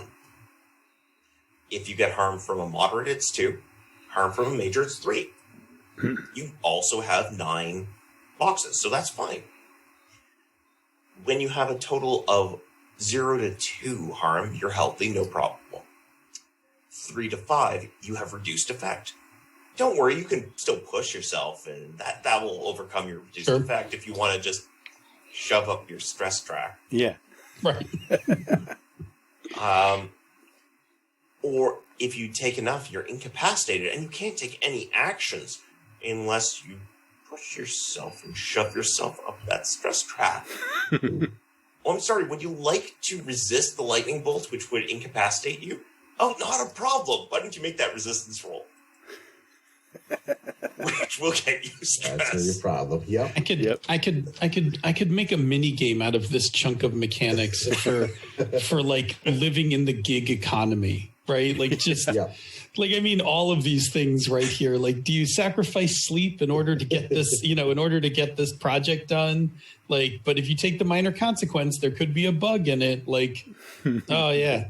No, it's really good. Like those, especially since your focus of your game is like to get out and retire, right? Yep. So you are, for lack of better term, like you're going to wind up like Riggs from Lethal Weapon, where, you're rocking 3 burnouts. You're trying to get to your last day of, your last couple missions, and you're panicking as you're trying to manage this stress and physical track, and keep like everything from boiling over. Like, it's great. Yeah, so that's pretty much the heart of the mechanics in play. Like, there's other things around the edges. I've tinkered with a bunch of things. But that's some really interesting space. Yeah, those are some fine choices that I'm very interested to see in action. Yeah. What was the other thing that I did? I also hard-coded the roles in a more fixed way. So you know how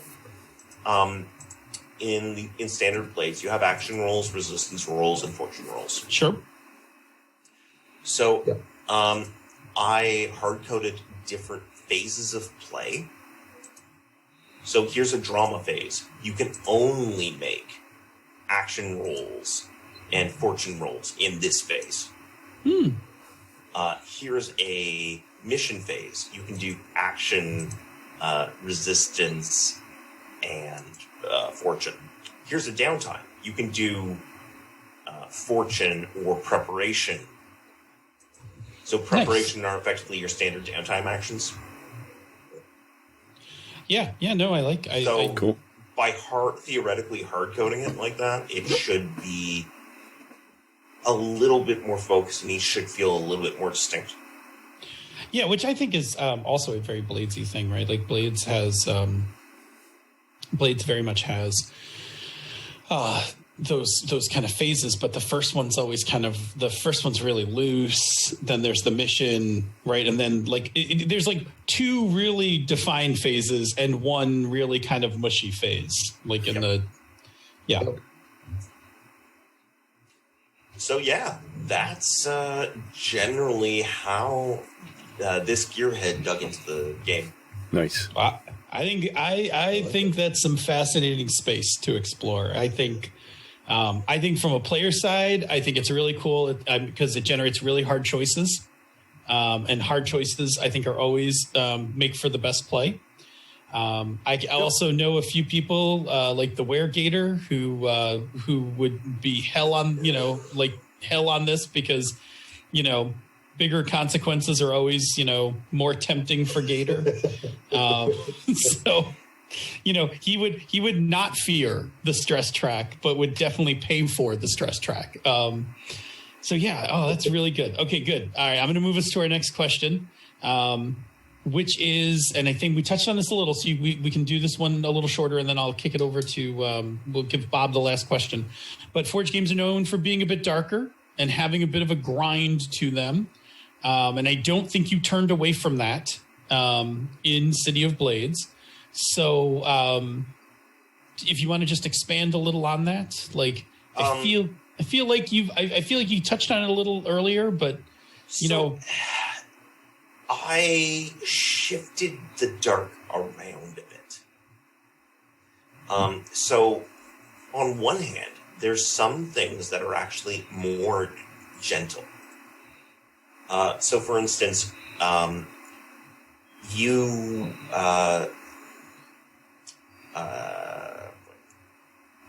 my brain's glitching for a sec. You can succeed more easily on resistance rolls, for instance. You can just outright stop things.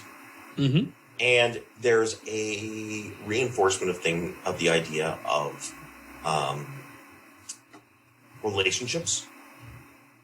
There's a lot of things that you can do that are social, that are outside of the heist structure. You can get what you want through other means. So it's a little bit nicer in that sense. You aren't criminals being hunted by the cops who can get thrown in jail. Yeah, that's just, true. The same kind of scum as them. You're like, everyone's scum. But there's no central group of blue coats that are going to hunt you down. Yeah. So it's a little bit gentler on that end. And then on the other side, you get the stress burnout system, which is maybe too real. It's got a little bit of a feels to it. Like, trauma is you got stabbed, so now you're angry and violent. This is, yes, you lose one of your relationships because you're just isolating yourself from the people you care about. Yeah, interesting. I mean, good. And, yeah, I got feels about the stress. That's pretty much, yeah. I wanted more feels in Blades. Yeah, and I think, like I said, and you've done it through hard decisions, hard choices, which hard choices, I think is the best, right? I think you always, or I think in games you always strive to make, I don't know, at least the games I like players having hard choices. Yep. So there's procedural victory and dramatic failures. Yeah. That's how I anchored it in. And you still put in a place to win. Of course. Yeah, which is great because I think that ultimately you need that carrot, right? Like you need the idea that if I can just get through another job or two, I have enough money. I can't get to the great paradise, but I could get myself a nice tavern in a reasonably civilized, plane and cash out of here intact. Yeah. So I actually forgot about the one other mechanic that you folks might appreciate as gearheads. So, you know how I said that I got rid of reputation and heat? Oh, infamy. Into infamy. Yes. So the way that works is you wind up rolling based on the unfilled infamy boxes. Okay. To resist consequences. Sorry, not consequences, falling. Okay. And then those get allocated by the GM. that's how Fallout works. So let's say the crew has 6 infamy out of 9. Okay. The crew will roll 3 dice for the resistance roll. Oh, okay. And if they get a 6, they're great. No fallout. It's fine. But if they only roll a 4, then the GM is hitting them with 2 bits of fallout.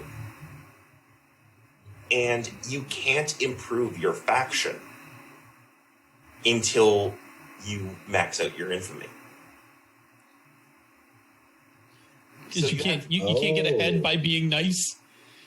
Because that's how you gain new faction moves, how you strengthen your hold, or how you advance a tier. Interesting. Okay. You get that option when you fill up your infamy track, and it resets. Cool. I like that. There's we're going to keep it quiet. Oh, we got enough money in the bank, and we managed to steal the library from the Farmers Guild. Fantastic. Now let's blow shit up. Now let's make a name for ourselves. Let's make a move. Yeah. Let's make a move and let's get seen so that we can tier up or whatever. But it has to be stochastic. So it's quiet, kaboom. Nice. Quiet, kaboom. Because that's how that kind of dramatic situation goes off. Yeah, I mean, to me, that's reminiscent of mob movies and stuff like that, where, like in The Godfather, Michael executes the police chief. I forget who he executes, but anyway, afterwards he has to go to Italy. Right? Yep. Like he's got to go lay low for a little while before he can come back. Because and in doing so, the organization benefited greatly from his action, and definitely teared up at that point in the movie. But Michael, it's like, well, and now we have to lay low for a little while before it picks. I like that, and I think it's also good beat structuring, right? So it gives. You're not every session, just blowing everything up. Yeah, you gotta, there are times where you lay low. And it also means that, so there's times when it's actually your goal to blow shit up and leave bodies. Yes. And times not to. Unlike in Blades, where you want to boost your rep, but keep your heat low. Yes. Yeah. Yeah, no. This it's a double-edged sword. Yeah. But sometimes you need to make a statement. Yep. But it's They fun. respect you. Yeah. I like it because it is a thing that says, like, okay, look, even if you are playing this game cautiously, from time to time, you are going to have to take some risk. Yep. And do the big thing. Yeah. Nice. Even the smugglers have to. Even the smugglers who probably like to lay low have to make some noise. Cool. Yeah. All right, we should probably nail that third question, or the sixth question, I should say. So, what insights about forged games did you discover while designing City of Blades that have given you a better understanding of how forged games work?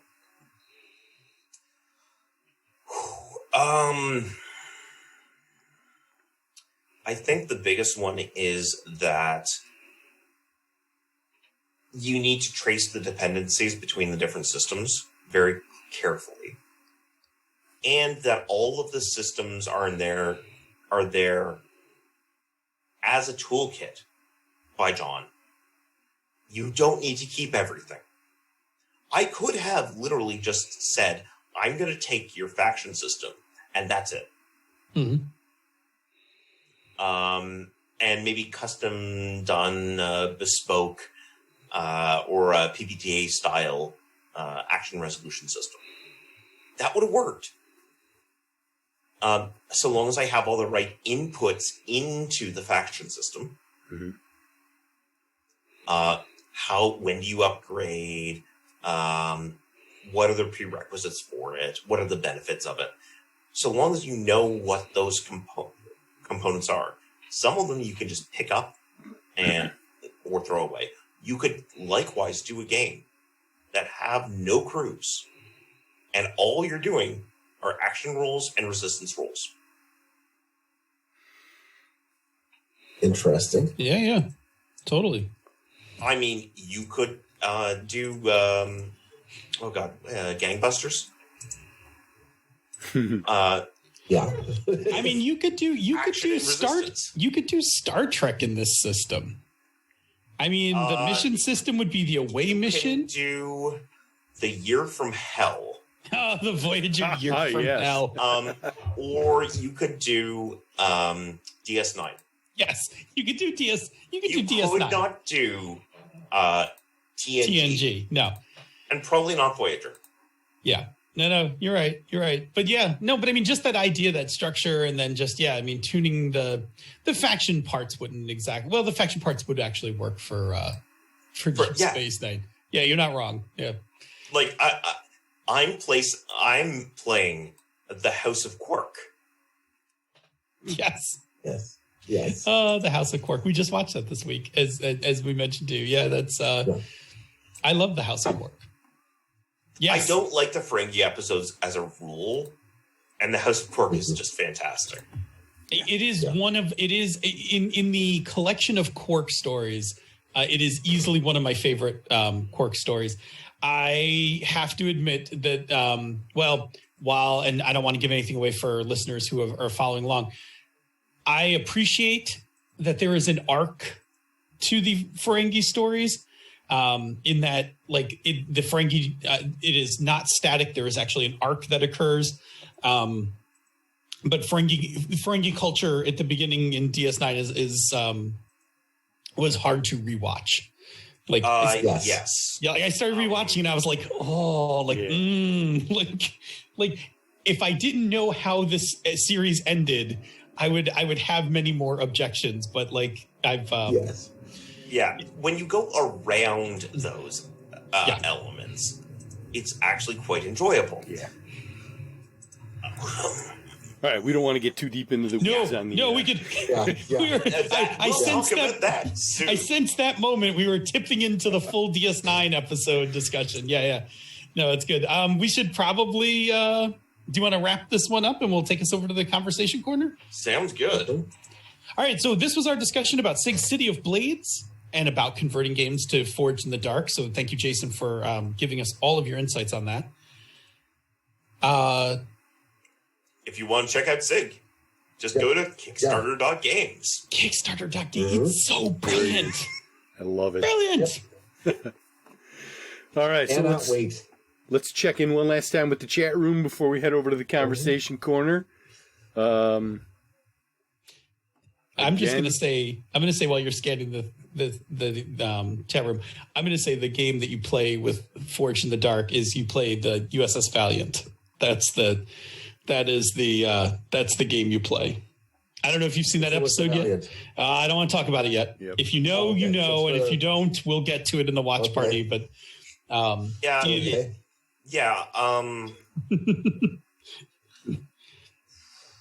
a lot of things So in general, the chat room is basically in favor of hard decisions, especially hard decisions with relationships involved. So and anytime you can do that, our people will generally be following along with you going, Yes, so if you are listening to this via podcast, you should go right to kickstarter.games and jump on board and pledge some money and get this book into a full print run. Yes. And if you don't have the Manual of the Primes, you can just grab that at the same time. True facts. It's super convenient. Absolutely. Yeah, all right. I have it in PDF because it's on Kickstarter, but I don't have it in hardcover, I don't think. Well, you can fix that soon. I don't. Yep. All right, let me roll us on into the conversation corner here with our fancy, handy-dandy little thingamajigger. Okay, Jason can't hear you. All right. Conversation corner, kids. We just talk for Jason's edification. We just talk a little bit about some of the geeky things going on in our lives. We don't really delve into them in too deep, but we just kind of roll through some of the things we've been doing. Yeah. What do you got, Bob? Yeah, so I had no Thursday night or Friday night games this week. Unfortunately, Jared, who's running both of those games, Thursday night it was the week for his Thursday night short run of, oh God, I can't think of the name of it anymore. Shame on me. Oh, it's the Quest. Thank you. Yeah. Our Quest game set in Eberron. And Friday night would have been the, oh my God, shoot me now. Just kill me. Is it D&D? It's our D&D, Eberron game? No, D&D Eberron that's the other Friday with Chris. Oh, okay. No, this is, Streets of Avalon. Oh yeah, your Avalon game. Yes, Right. Streets of Avalon game. And unfortunately, Jared was dealing with some things, and his bandwidth was super low. So happens. We let him have his time and let him even out. So no Thursday and Friday games. So I jumped into my solo version of Minecraft again and was fiddling around in there for a while.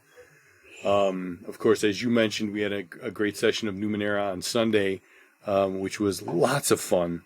We had, as you said, the what we're calling the Astroglide incident. There was a cipher that was a container of low friction solvent or something like that. Yeah. And it's like, okay, what's going on? We had these creatures up this tunnel, this vertical shaft, and they had ropes coming down, and they were going to come down these ropes, and they were going to get involved with us. And we were like, well, we don't want that to happen. So, using the abilities that we have, I have this thing called hedge magic. So I levitated this canister of stuff up into the channel, and then Tony used his ability to basically explode it, so that the stuff sprayed out all over the place. And rolled well. And rolled super well. It covered all the ropes. They had suddenly no ability to hold on to these ropes and fell down the shaft to their ultimate demise. So that Death by Astroglide. Death by Astroglide. It was pretty funny. But it highlighted something that I really liked in the game, which was you get these ciphers, and they're not always, it's not always clear what you're going to do with them.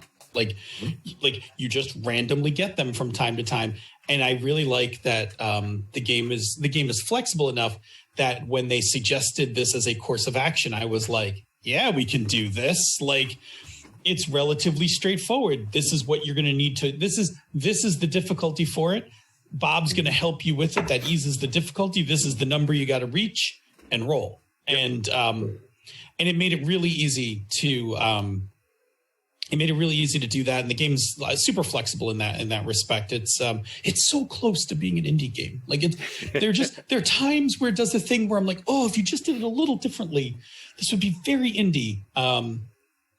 But I'm okay with it. Like I actually, I'm digging running it. Yeah, so that was a good time. And again, this particular group, it's myself, Glenn, and Tony, and we, for whatever reason, that mix of players, we just play off of each other very, very well. The games that we've been playing have been very, I can't think of the word I'm looking for, but the games have meshed well with our play style and our personalities. So we've been really hitting very high notes with the games that we've been playing. Phil's doing a great job of running all the ones that we've been playing. So you guys make it pretty easy. Yeah, it's been very enjoyable playing whatever game we're playing with that group. So I like that group has played across a number of games, and they've all of them have worked in one way or another. We played Tales from the Loop. We had an amazing Masks game out of that group. Like we had a Things from the Flood game that was so good we had to stop playing it because it was too dark in 90s. Like And then one last thing, just to wrap mine up. I personally have been having some difficulties with my shoulder and my neck for quite a while now. Finally went and got x-rays taken. And ultimately the answer is I have arthritis all over the place. I've already been dealing with arthritis in one of my feet. And now pretty much I've got arthritis in my neck and I've got arthritis in my shoulder. So I may have to do some physical therapy and some other stuff. Eventually maybe get some injections, but I kind of have some answers now, so that helps to I don't know if it's better or worse that they don't have to go in and roto-rooter your shoulder out. But... Yeah, I know. They're like, oh, the X-ray for the shoulder shows normal, and I'm like, man, it doesn't feel normal. It doesn't, but yeah, but it's joint inflammation. Yeah, and... exactly. So yeah. On a good note, then I'm not looking at a 6 to 8 week or more recovery. Being a right-handed person. Recovery from surgery would have been just bleh. Oh, I know. Yeah, exactly. Yeah, I taught myself to eat right-handed for a month. Yeah, I remember. Not fun. So, answers are always good. So I'm happy about that. I forgot that's the thing Jason and I both have in common. We actually both have taken pretty serious spills on ice. That was... Was that last year, Jason? Yep. That was last year for you. Okay, it was I believe, according to my count, 20 years ago, right? Yes, that's when last year was. I'm going to tell you because I broke my arm falling on the ice a year before you fell and hit your head. As just a heads up, I still get a little PTSD when it gets icy out. Like the first time the weather people are like, "Oh, it's going to be a full icy thing," and I look out the door. My office has been very good, and now thanks to pandemic, I don't have to worry about it. But I just didn't go to work. I didn't go into work those days. I looked outside, saw a sheet of ice in my driveway, and was like, "Nope, no, thank you. I'll just stay inside." And I say that laughingly, but I will tell you that I've had several panic attacks seeing understandable. Seeing ice like that. I was pretty scared the first time I encountered it. So for scale, the ice that I was dealing with, if I described it to you now, you would have a panic attack. It was that bad. Skating rinks have less ice on them. Ooh, yeah. It's I remember when you fell, because I remember thinking to myself, oh my God, it's just, I don't know. It's different when you're an adult. When you're a kid and you fall, you just fall. Yeah. But when you're an adult and you fall, there's a town down in PA that they don't use any salt in the roads. It's all just sand. And in some of the parking lots I had to go into, the ice was so thick that I would have to move from car to car holding on to them just to get into the building. Yeah. And that's never good. That makes me panic. I can't imagine. So the thing that really freaked me out was because I got a concussion. It was I can't think for this period of time. Yeah. Oh, I remember reading your tweets as you were going through it. I mean, I was other than the massive amount of painkillers I was on for a couple of weeks, I was cognitively fine, and once I got off of them, for me it was all just the complete loss of my dominant arm. Right, so I broke my left arm. I'm left-handed, and it was just it was dealing with life being right-handed, for the first time. Yeah. But I hate the beginning of winter for this reason. I used to just be, I'm from Buffalo. You're from Ottawa. I mean, I used to just be very brazen about the beginning, winter, just whatever. just whatever. And now I'm just I'm a bit more let me go look out the window. No, I'm definitely not going outside today. I will wait for it to warm up or for somebody to come by with salt. All right. That should do it for me. That's you, Jerry. Well, Chris has been out of town, so we didn't do our Thursday game or our Sunday game this week.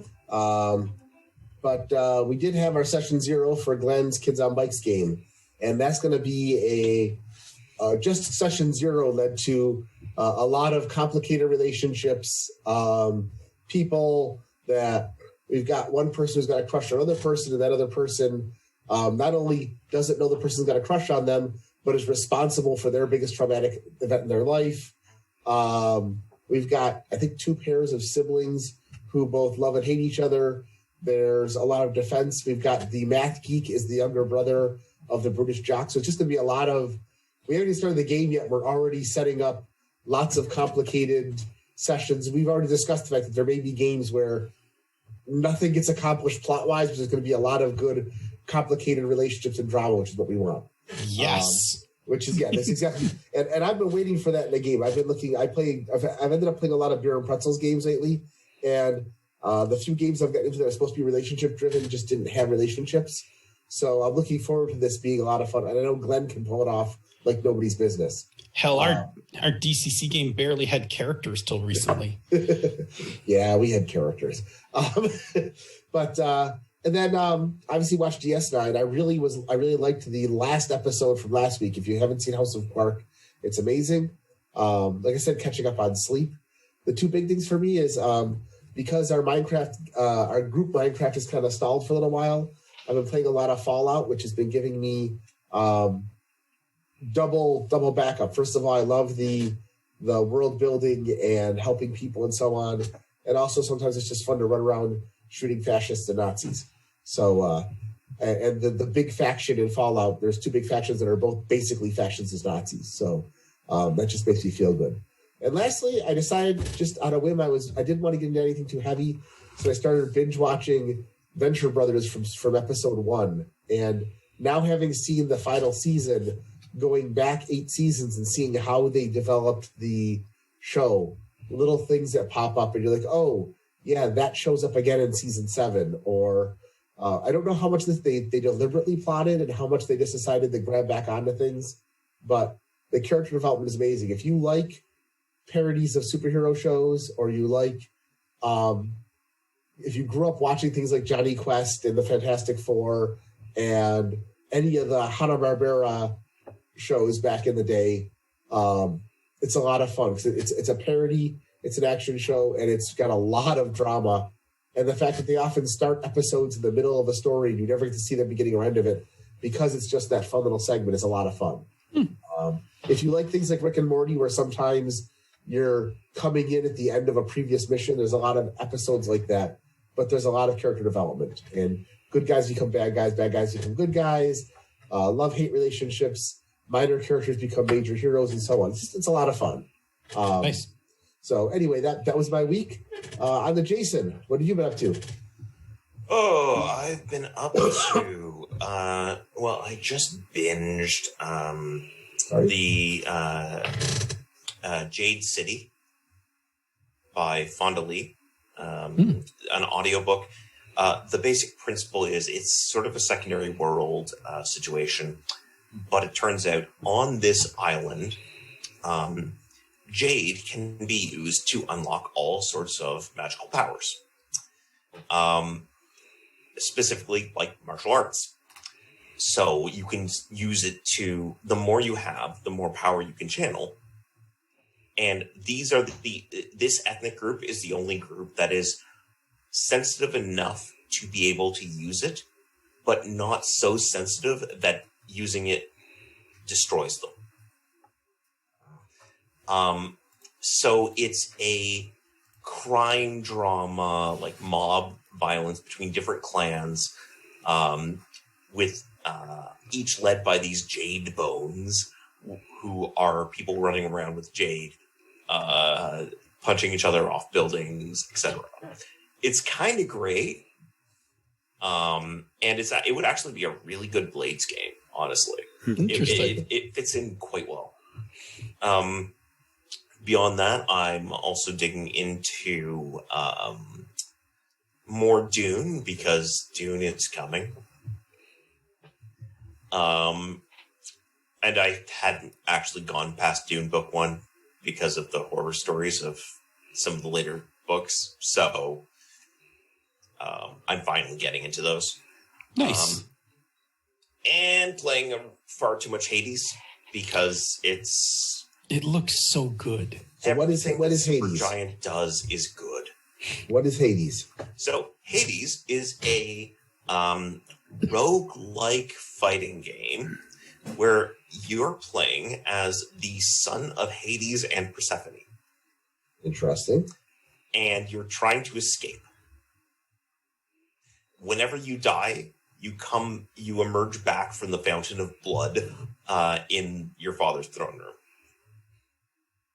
And you're getting boons from the Olympians as they're all cheering you on, hoping that you'll be able to escape and come to them in Olympus. So Zeus is giving you the ability to have chain lightning attacks. Aphrodite gives you heartbreak as an effect on people, and like all sorts of things like that. It's funny. You can pet Cerberus a lot, and you form relationships with people, including Achilles. It's just lovely, and well, let's just say this. They do a really good job of showing diverse sexualities in the game. I dig. So yeah, it's fun, it's addictive, and you can just do short bits of it just fine. Nice. It's a nice style game, right? Like just without having to get locked into it for too long, or I need to escape for a little while, so I'm just going to play a bunch of this. Which is a little bit safer than Civ. Oh, yeah. Because, no, Civ is, so it's 3 a.m. Oh, crap. And just one more turn. Yeah.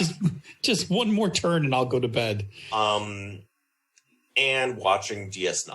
Because Yay! So I'm a little bit further than the Watch Club. You are.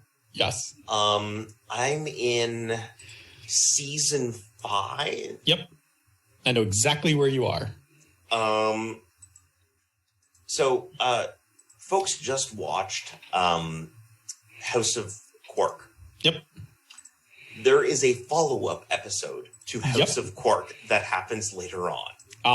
It's the reason. So the way I structured the watch party was to make sure that, especially in the later seasons, it would be clear why certain things happened. So I put House of Quark in specifically for the episode you're talking about, right? So that when Grelka reappears, you're just like, oh, it's Grelka, and then you remember that piece. I actually did that before we did the DS9 watch party. We actually finished a TNG watch party where I packed that with everything you would need in order to get to DS9. Yep. 5 lights. Yes.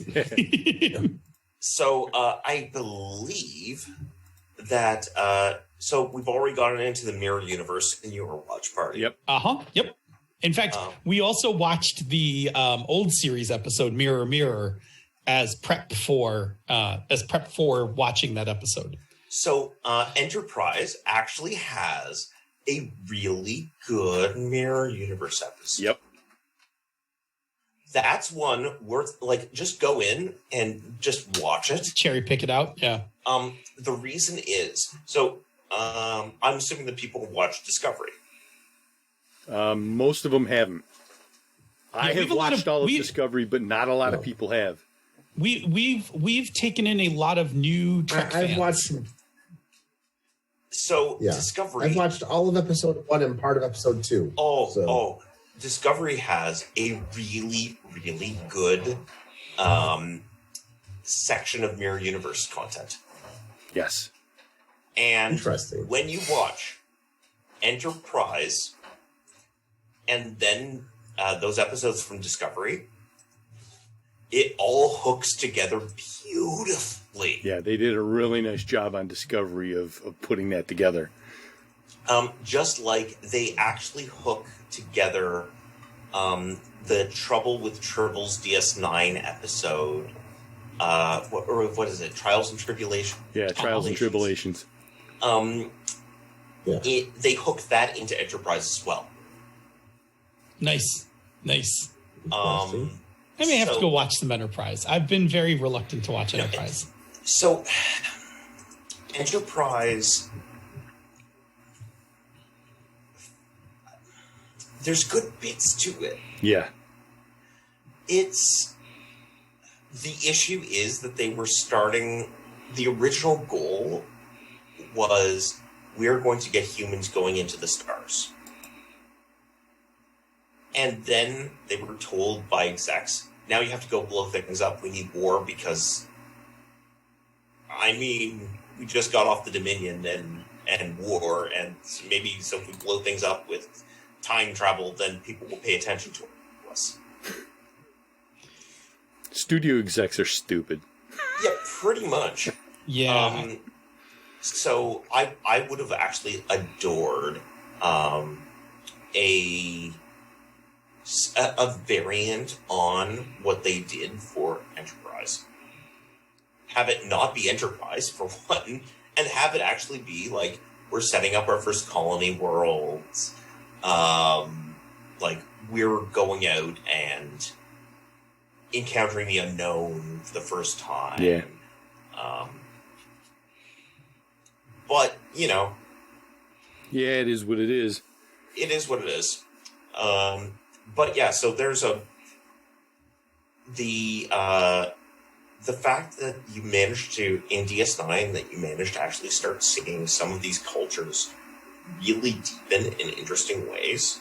Yeah. For instance, the nature of Trill society. Oh. Mm-hmm.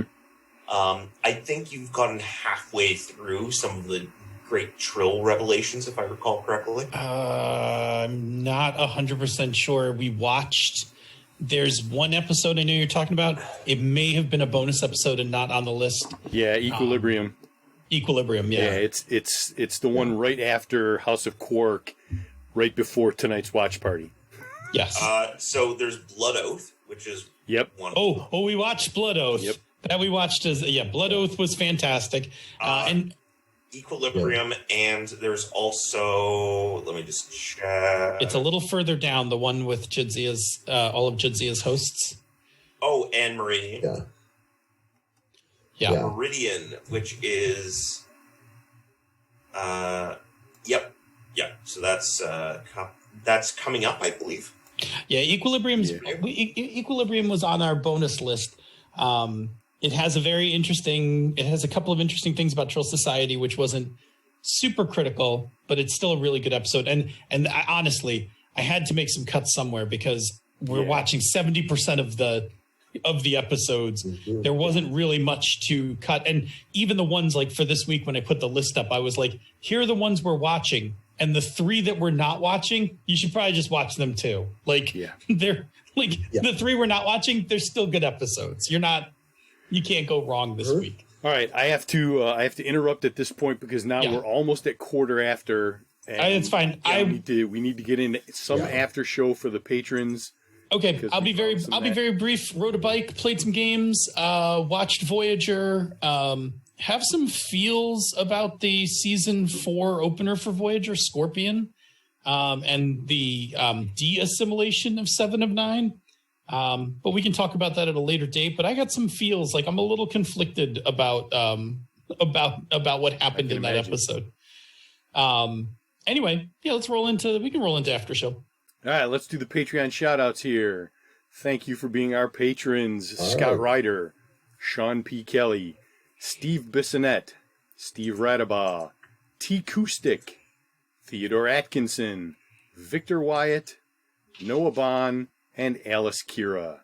Oh, and Austin Lemke. Thank you very much, and thank you to everyone for listening tonight. If you are free on Tuesday evenings at 8 p.m. Eastern or 6 p.m. the Queen's time, come join us live on Twitch, where you can chat with the other awesome listeners in the chat room for life and ask us the occasional question. If you cannot make it to the live show, check out our podcast each week, wherever you get your podcasts. And take a listen to some of our other shows in the Misdirected Mark Network, such as Down with D&D, Bonestone Obsidian, the FM Gamers, Panda's Talking Games, the Gnomecast, John Who Hustle, She's a Super Geek, and Bonus Experience. You can and should also check out our sibling podcast, Tabletop Bellhop, The Knights of the Night, and the always amazing Gaming and BS.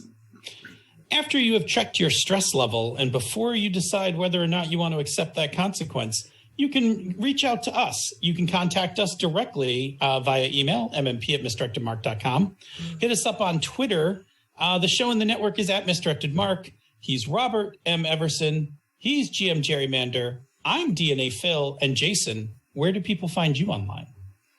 I am at Genesis of Legend on Twitter, genesisoflegend.com, and genesisoflegend.ca, and kickstarter.games.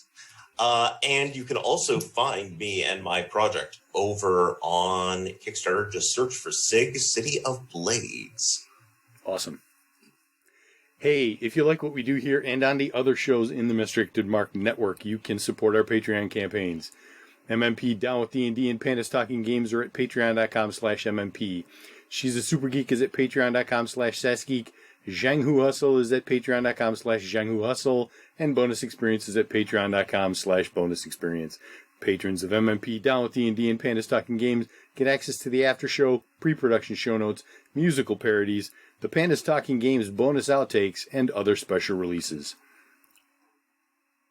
This has been a Misdirected Mark production, the media arm of Encoded Designs. Mic drop. We out.